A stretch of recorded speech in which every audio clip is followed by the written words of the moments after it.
할렐루야. 오늘도 의가 있는 새 하늘과 새 땅을 바라보며 사모하는 귀한 시간이 되기를 바랍니다. 함께 기도하시겠습니다. 하나님 아버지, 우리에게 또 회개하며 새로운 기회를 얻을 수 있게 하심에 감사합니다. 우리는 늘 죄 가운데 고민하며 두려워하며 살지만 주의 은혜 안에서 늘상 새롭게 시작하는 기회를 얻는 기쁨으로 회복되게 하여 주시옵시고, 주를 바라보는 기쁨 앞에 늘 감사하는 신령한 사람들이 되도록 도와주시옵소서. 오늘 이 예배와 기도의 시간에도 함께하여 주시옵소서. 예수님의 이름으로 기도하였습니다. 아멘. 하늘에 계신 우리 아버지여, 이름이 거룩히 여김을 받으시오며 나라의 마옵시며 뜻이 하늘에서 이룬 것 같이 땅에서도 이루어지이다. 오늘날 우리에게 일용할 양식을 주옵시고, 우리가 우리에게 죄 지은 자를 사하여 준 것 같이 우리 죄를 사하여 주옵시고, 우리를 시험에 들게 하지 마옵시고 다만 악에서 구하옵소서. 나라와 권세와 영광이 아버지께 영원히 싸움나이다. 아멘. 찬송가 286장 함께 찬양하겠습니다. 286장입니다.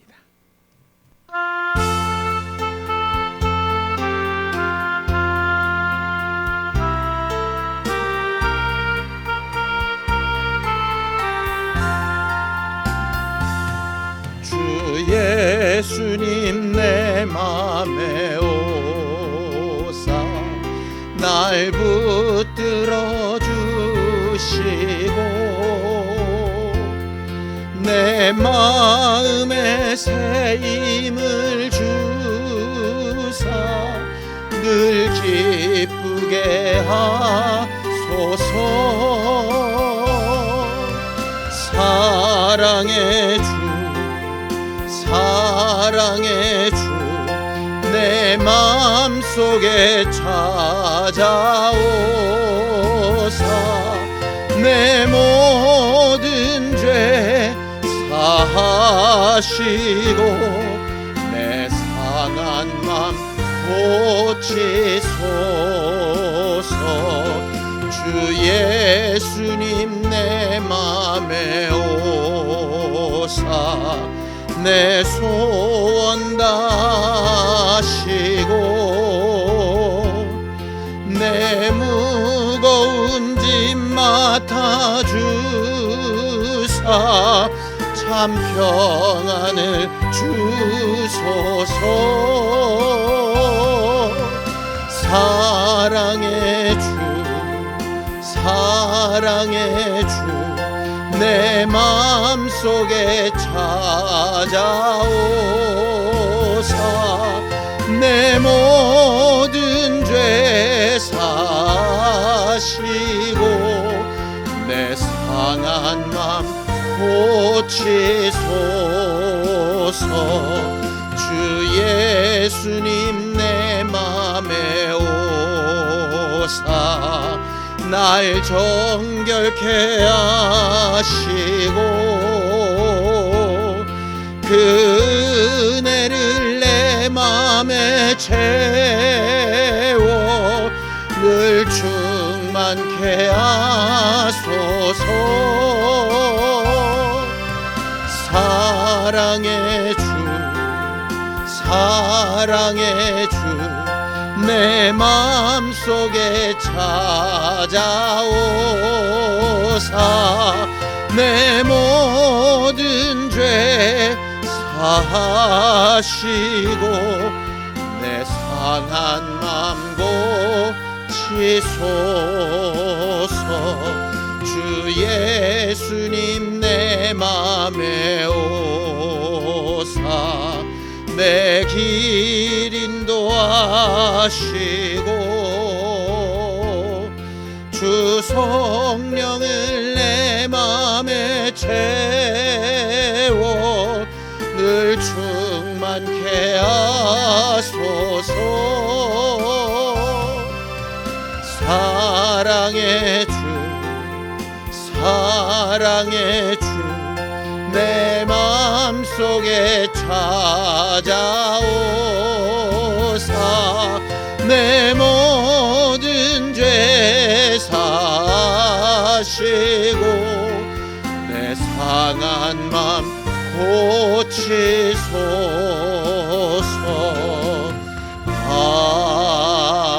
아멘.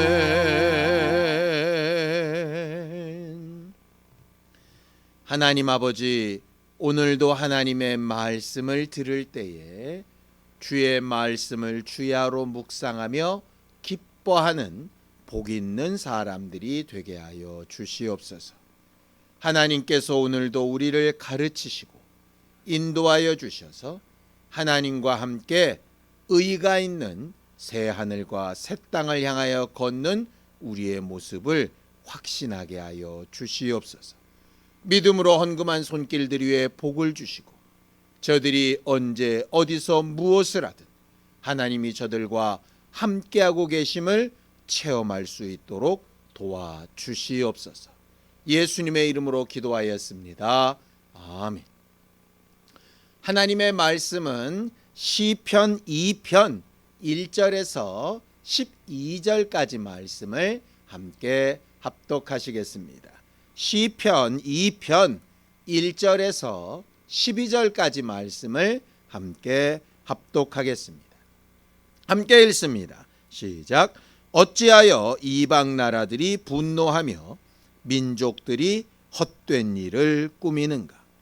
세상의 군왕들이 나서며 관원들이 서로 꾀하여 여호와와 그의 기름 부은 자를 대적하며 우리가 그들의 맨 것을 끊고 그의 결박을 벗어버리자 하는도다. 하늘에 계신 이가 웃으시며 주께서 그들을 비웃으시리로다. 그때 분을 바라며 진노하사 그들을 놀라게 하여 이르시기를 내가 나의 왕을 내 거룩한 산 시온에 세웠다 하시리로다. 내가 여호와의 명령을 전하노라. 여호와께서 내게 이르시되 너는 내 아들이라.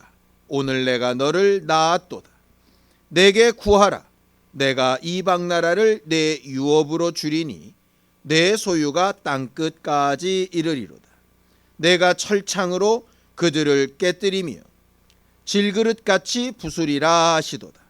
그런즉 군왕들아 너희는 지혜를 얻으며 세상의 재판관들아 너희는 교훈을 받을지어다. 여호와를 경외함으로 섬기고 떨며 즐거워할지어다. 그의 아들에게 입맞추라. 그렇지 아니하면 진노하심으로 너희가 길에서 망하리니 그의 진노가 급하심이라. 여호와께 피하는 모든 사람은 다 복이 있도다. 아멘. 우리는 하나님의 말씀을 우리의 마음에 두고 그 말씀을 주야로 묵상하면서 늘상 회개로 새로워지려고 하는 사람들입니다. 우리의 매 순간 매 순간이 하나님의 말씀 앞에 우리를 비추어 보고 어그러지고 잘못된 것을 날마다 회개함으로 새롭게 되는 매 순간이 되기를 예수님의 이름으로 축원합니다. 신앙생활은 사실상 어찌 보면 굉장히 쉬워 보이지만 이 세상에서 신앙을 지키고 하나님의 말씀대로 산다라고 하는 것은 상당히 어려운 일인 것 같습니다. 특별히 요즘처럼 많이 상황이 어렵고 사람들의 마음이 각박해지고 남을 돌아볼 여유가 없는 상태에서 하나님의 말씀대로 남을 돌아보며 자신의 유익을 구하지 아니하며 원수된 것까지도 사랑하며 이렇게 산다라고 하는 것이 매우 어려운 일이지요. 세상 사람들은 예수 믿는 사람들을 별로 좋아하지 않습니다. 우리가 물론 잘못한 부분들이 있어서도 그럴 것입니다. 왜냐하면 예수를 믿고 하나님의 자녀가 되었어도 우리는 여전히 죄인이고 우리의 말이나 행실이나 우리가 하는 모든 생각과 행동에 여전히 죄의 특성들이 남아 있어서 우리들이 그 죄의 특성들을 내보이는 순간마다 사람들은 우리에게 실망하게 되고 손가락질하게 되고 욕하게 되고 배척하게 되지요. 우리가 실수가 있고 잘못된 부분이 있어서 욕을 먹고 배척을 당하고 어려움을 당하는 일이라고 하면 그래도 우리가 수긍할 수 있습니다. 그런데 어떤 경우에는 우리가 하나님의 말씀을 따라 정말 잘 살고 있어도 실수가 있고 부족함이 있지만 그래도 일반적인 사람들보다는 훨씬 더 도덕적이고 훨씬 더 선하고 훨씬 더 나은 부분이 있어도 예수를 믿는다, 신앙생활을 한다, 하나님의 자녀다 라고 하는 말을 하게 되어지면 은근히 이렇게 배척을 당하거나 싫어하는 경우들이 굉장히 많이 있습니다. 잘못이 있어서 어려움을 당하는 것이라면 그것은 우리가 수긍할 만한데 그렇지 않고 억울하게 당하는 일이 있으면 참 마음이 상하고 괴롭지요. 왜 그럴까요? 왜 세상 사람들은 신앙인들을 그렇게 별로 좋아하지 않을까요? 제대로 잘 살고 있는 또 제대로 신앙생활하고 있는 그런 교회나 또 그런 사람들조차 이렇게 싸잡아서 욕하기를 좋아할까요? 우리는 그 이유를 예수님의 말씀에서 찾을 수 있습니다. 성경을 좀 보죠. 요한복음 15장 18절에서 19절입니다.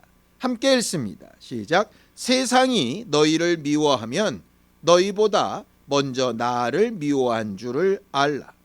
너희가 세상에 속하였으면 세상이 자기의 것을 사랑할 것이나 너희는 세상에 속한 자가 아니요 도리어 내가 너희를 세상에서 택하였기 때문에 세상이 너희를 미워하느니라.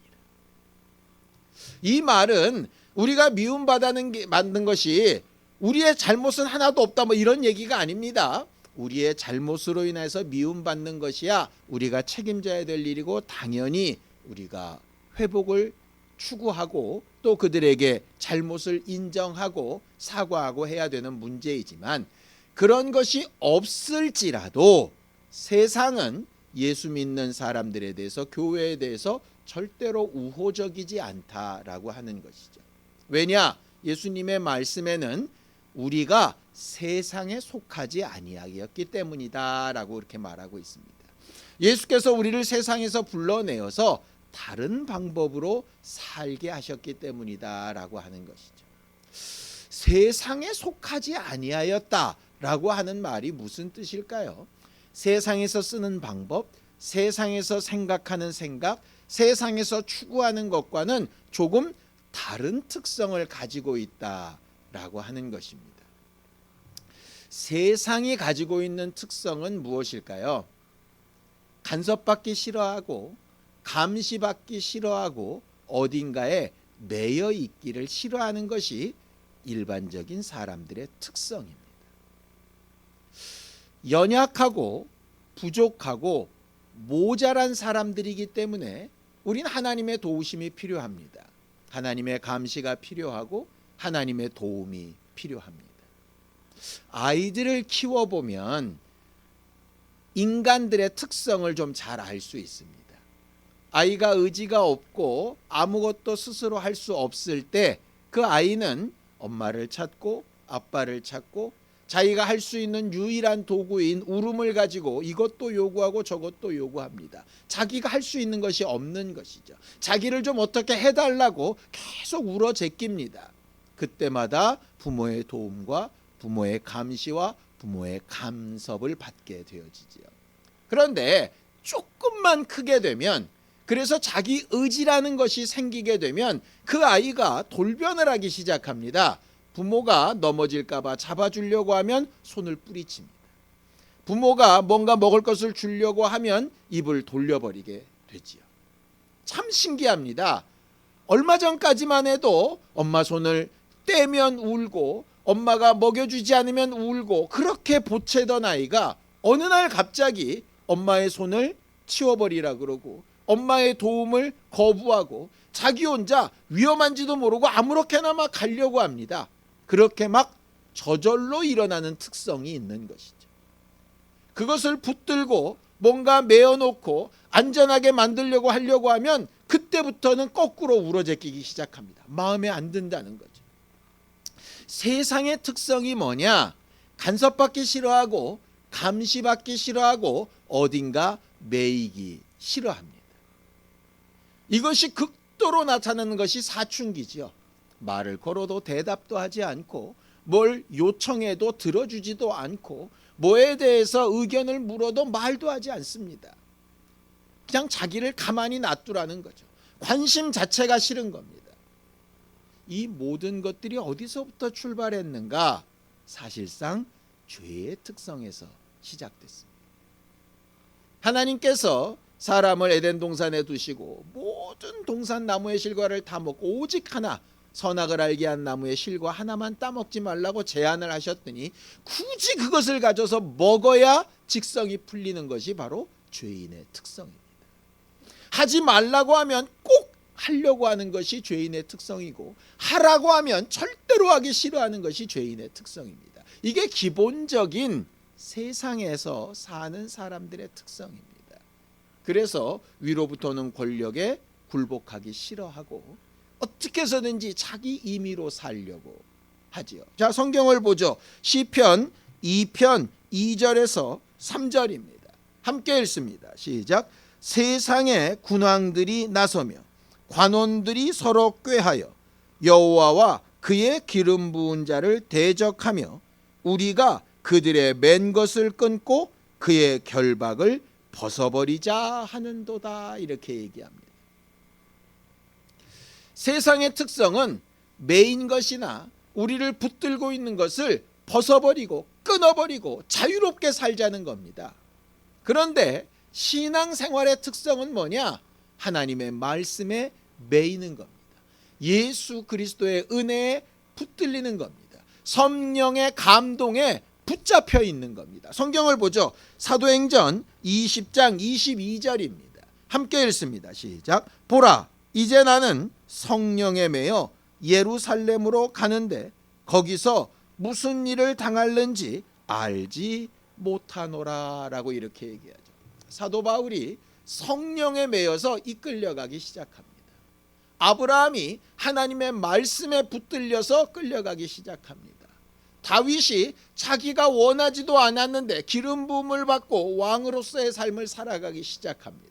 신앙생활은 이렇게 하나님의 말씀에 붙들리고 하나님의 방법에 매여서 하나님께서 이끄시는 대로 살아가는 것입니다. 내 안에 죄인의 특성인 내 스스로 살고 싶고 내 마음대로 살고 싶고 매이고 눌린 것을 다 풀어내고 참 자유롭게 가볍게 내 마음대로 살고 싶은 그 특성을 접고 하나님 앞에 굴복되어 하나님의 은혜 안에 하나님의 말씀 안에 하나님의 감동 안에 살려고 하는 것입니다. 여러분들, 운전을 하면 자동차가 땡땡땡땡 거리면서 경고음을 냅니다. 언제 그렇습니까? 안전벨트를 매지 않았을 때 그렇습니다. 근데 사람들은 이 안전벨트를 굉장히 귀찮아합니다. 안전벨트 뜻 자체가 뭡니까? 그걸 매면 안전하다는 겁니다. 물론 안 매고 있을 때보다는 좀 답답합니다. 눌리는 감정도 있고요. 마음대로 내 몸을 움직이기가 좀 어렵죠. 그러나 내 안전을 위해서는 안전벨트를 매는 게 꼭 필요합니다. 정말 이해할 수 없는 스포츠 중에 하나가 번지점프입니다. 높은 데서 떨어지는 것을 즐기는 것이죠. 그런데 그렇게 떨어지는 사람들에게도 반드시 해야 될 일이 있죠. 줄을 매는 일입니다. 스카이다이빙처럼 줄을 맬 수 없는 거라면 차라리 낙하산을 짊어지고서라도 뛰어내려야 됩니다. 그냥 뛰어내리는 사람은 없습니다. 왜냐? 그렇게 하지 않으면 죽기 때문입니다. 불편하지요. 매여 있지요. 붙들려 있습니다. 그러나 살기 위해서, 죽지 않기 위해서, 안전하기 위해서 반드시 매이고 잡혀 있어야 될 것이 필요합니다. 그런데 사람들은 그런 것들을 다 끊어버리자는 겁니다. 하나님의 말씀을 거부하고 예수 그리스도의 은혜를 초월하고 성령의 감동과 그런 모든 것들을 눌림받지 않겠다는 겁니다. 내게 무엇도 아무것도 시키지 말라는 겁니다. 내가 알아서 나 하고 싶은 대로 살 테니까. 그게 세상의 특성입니다. 그런데 믿지 않는 사람들에게 자꾸 믿는 자들은 하나님의 말씀에 매이기를 가르치고 하나님의 은혜 가운데 덮이기를 가르치고 성령의 감동에 붙들리기를 자꾸 말하거든요. 그러니까 세상 사람들은 우리를 이해할 수도 없고 이해하기도 싫고 함께하기 싫은 겁니다.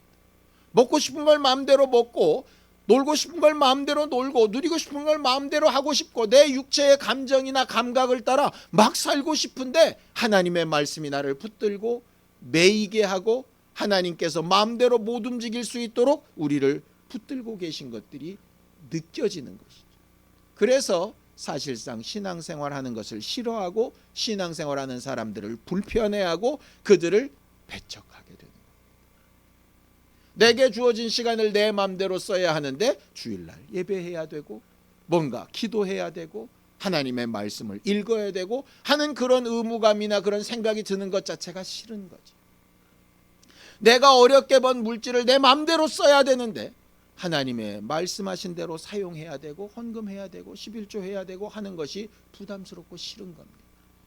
그런 조항 자체가 있는 것이 싫은 겁니다. 자기 마음대로 살 수 있는 시간이라고 생각하는데 말이죠. 그런데 사람들은 착각하고 있는 겁니다. 자기들은 하나님의 말씀이나 은혜나 성령의 감동에 매이고 붙들리지 않았기 때문에 마음껏 자유하다고 생각합니다. 그러나 사실상 그들은 마음껏 자유한 게 아니라 죄에 매여서 죽기를 무서워함으로 어디론가 알지 못하는 곳을 향해서 막 가고 있는 것이죠. 그들은 자기 스스로가 아무것도 매이지 않은 것 같지만 실상은 정말 무서운 죄에 매여 있는 사람들입니다. 예수께서 이렇게 말씀하시죠. 수고하고 무거운 짐진 자들아 다 내게로 오라. 내가 너희를 쉬게 할 것이다. 내 멍에를 메고 배우라. 내 것은 쉽고 가볍다 이랬습니다. 하나님의 말씀이 무겁고 하나님의 계명이 무거워 보이지만 사실상 그렇지 않습니다. 죄의 것이 더 무겁고 죄의 결과가 훨씬 무겁습니다. 그런데 사람들은 그렇게 생각하지 않는 것이죠.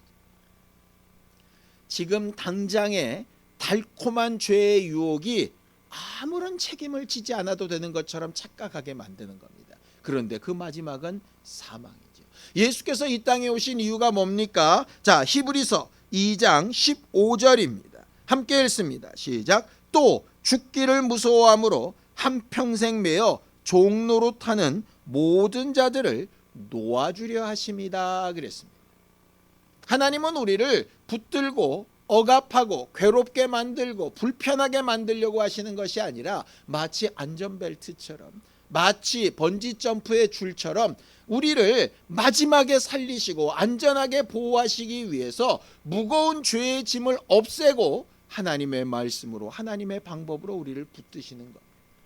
근데 사람들이 그걸 싫어하는 거죠. 아이들은 무서운 줄 알지 못하고 위험한 곳을 향하여 막 걸어갑니다.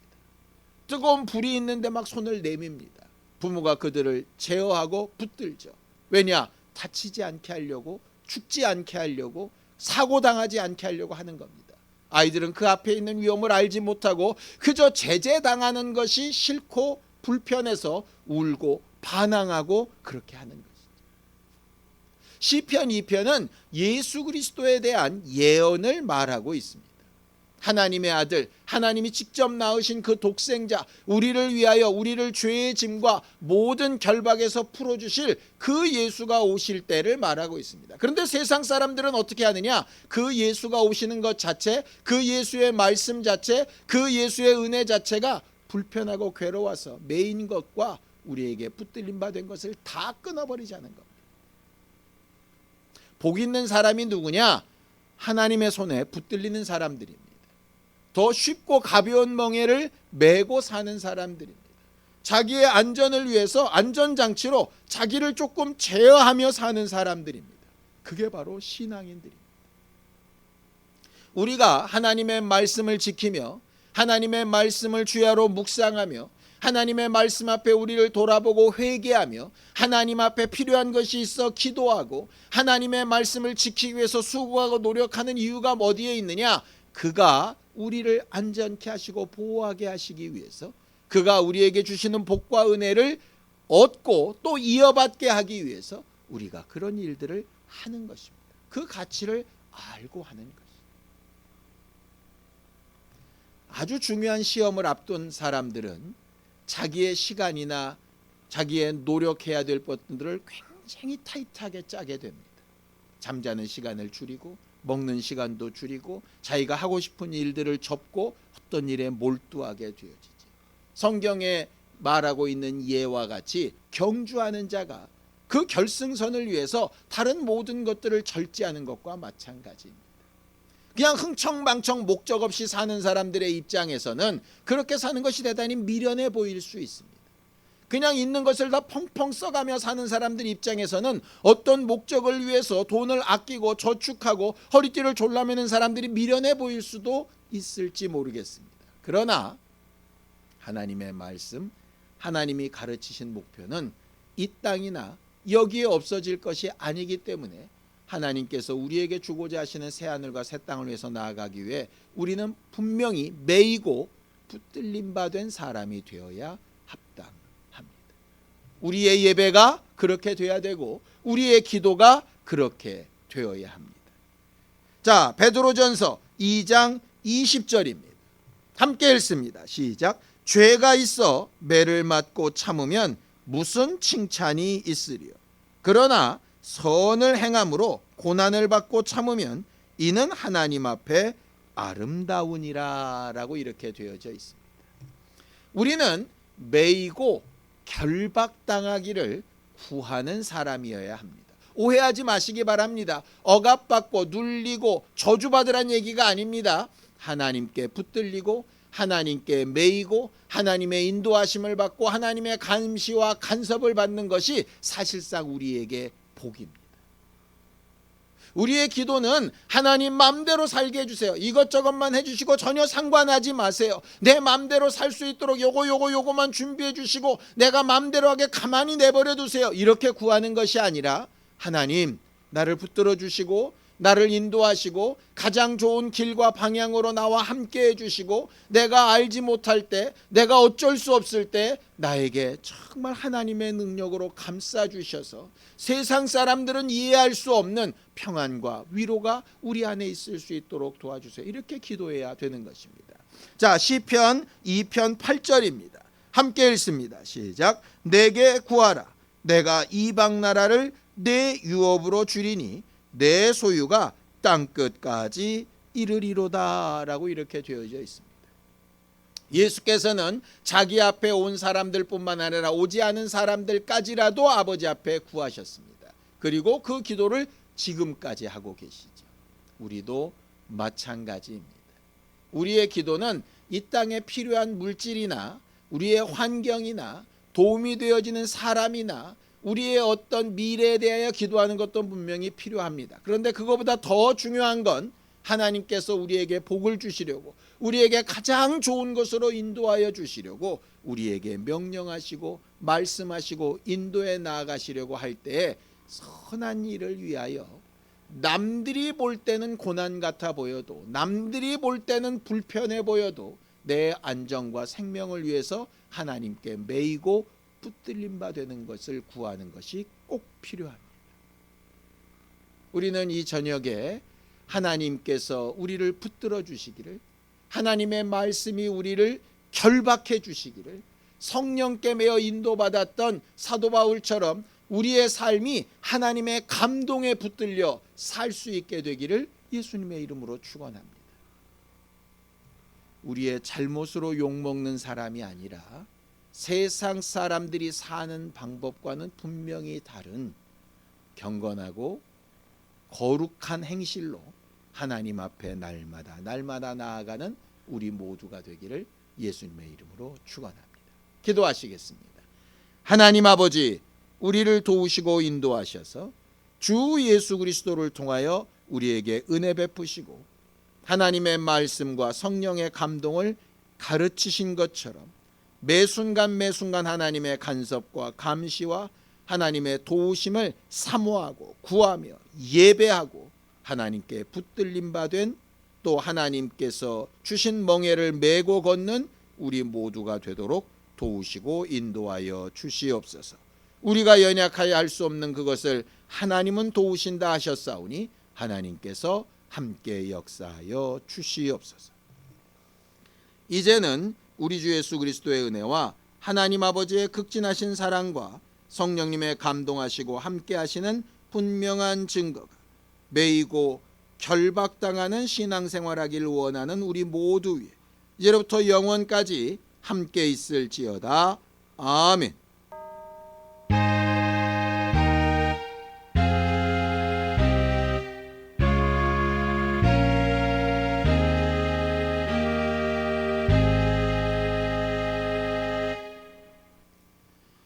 하나님의 말씀과 사랑에 매인 사람들이 되기 위해서 함께 기도하시겠습니다.